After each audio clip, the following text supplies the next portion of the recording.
Hi guys, Mayflom here, and one of the questions I get asked the very most is what do I do with all my paper scraps? What do I do with all those pieces of paper that just end up small, or just maybe they're bigger chunks, maybe they're smaller, but what do I do?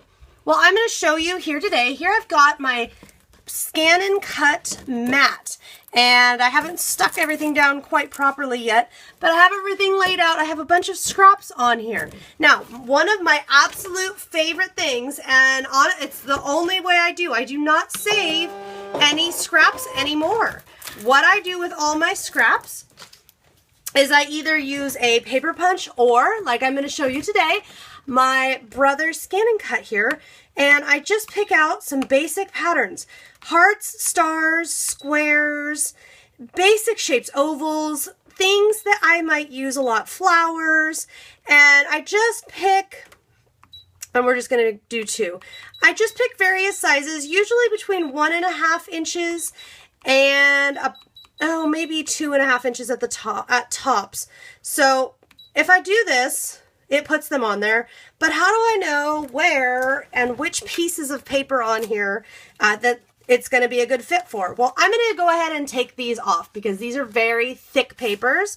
And my one tip to you is you don't want to try to get very thin papers. These are all three very thin and very thick papers at the same time. So take those off, and I'm just going to scan this, and it's super quick. I'm just going to have to slide this forward almost out of view so that this mat can slide through.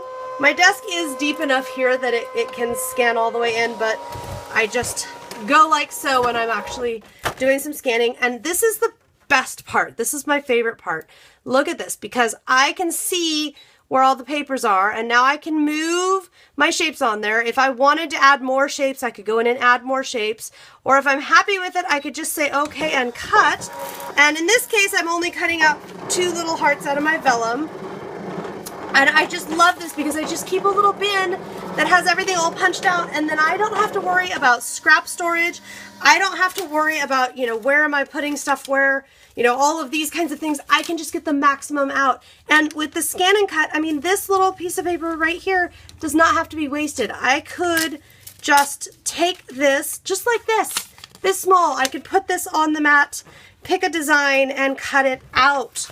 Absolutely. And when I'm really prolific, when I'm doing a lot of projects, I absolutely will take things like this. I'll start a mat and just put random scraps on here because I know I can just scan it in and then add whatever shapes I'm low on, whatever I feel like adding more of.